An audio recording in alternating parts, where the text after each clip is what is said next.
Carl puzzled, wondering how the boy knew about his sister. The boy cheekily said a rock told him, controlling everything. Follow me if you want to see her, okay? Carl couldn't think of a better choice, so followed Robin.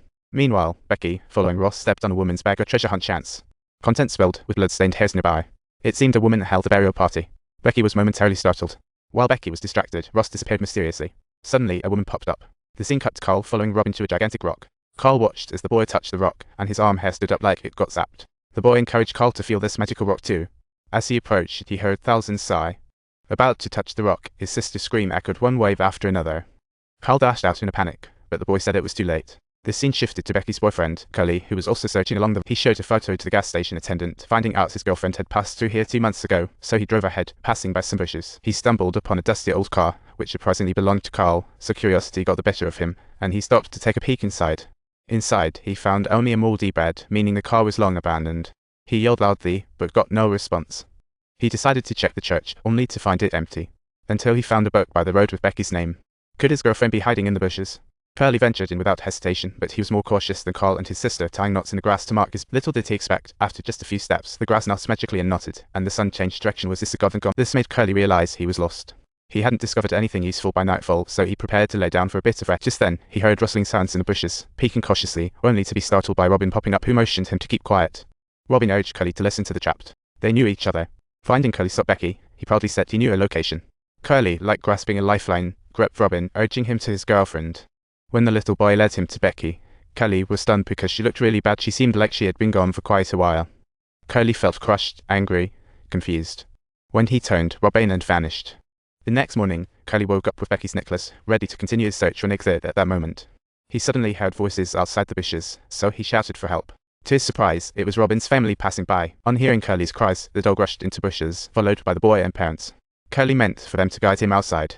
But everything happened too quickly, and Robin's family soon got lost in the bushes too.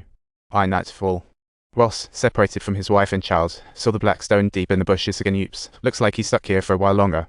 As time went on, Carl and Becky passed through the area once more, hearing the boys' cries yet again. Here we go with the endless cycle. This time, they stopped to explore again, but Curly heard Becky's voice, feeling a deep pull. So he yelled at them not to come in, but the siblings were puzzled, not understanding why Curly arrived before them. Yet Curly was just as confused, claiming he was just there to find them, realizing as long as Becky was alive, nothing else mattered. Just then, the little boy shouted from the bushes, "Oh no, he found his puppy without knowing who or what killed it." Curly was momentarily speechless, while Becky had a tough attitude towards her boyfriend, remembering they had just split 2 days ago. Becky asked Curly why he was following them, and Curly explained he had been tracking them for 2 months, finally arriving just yesterday. The siblings were bewildered, claiming they'd set out 2 days ago, while Curly insisted they'd been on the road for 2 months. Arguments ensued. Just then, Becky suddenly felt she was being watched and urged everyone to hurry. Curly insisted on carrying the boy on his shoulders to find a way out. In the distance, they spotted what seemed like an abandoned church and moved toward it, but as they got closer, Becky suddenly doubled over in pain. Becky told her boyfriend that the baby was kicking inside her, seemingly wanting to keep the child, and when Curly felt the movement, he suddenly understood her choice. But they were oblivious to Carl's gaze, revealing perhaps he had different feelings for his sister. Suddenly a phone rang. It was Becky's own voice, crying that Carl would kill Curly. Becky didn't have time to ask why before the signal cut off, and Curly shrugged it off and continued walking ahead.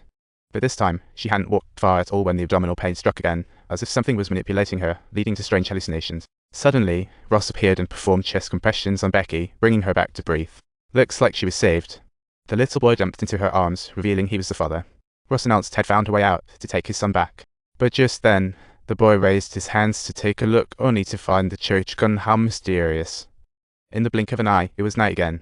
Ross led them to the black stone, praising its wonders like a devoted believer. Becky questioned why he didn't just take them out, but Ross insisted that as long as they touched the stone, they'd find their way home. At that moment, Carl suddenly believed him and was about to reach out, but the boy's mother appeared out of nowhere to stop him. Emotionally charged, she claimed Ross wanted to hurt Carl and warned everyone not to trust him, even mentioning she had seen Becky dead before. However, Ross refuted, saying his wife was delirious from exhaustion.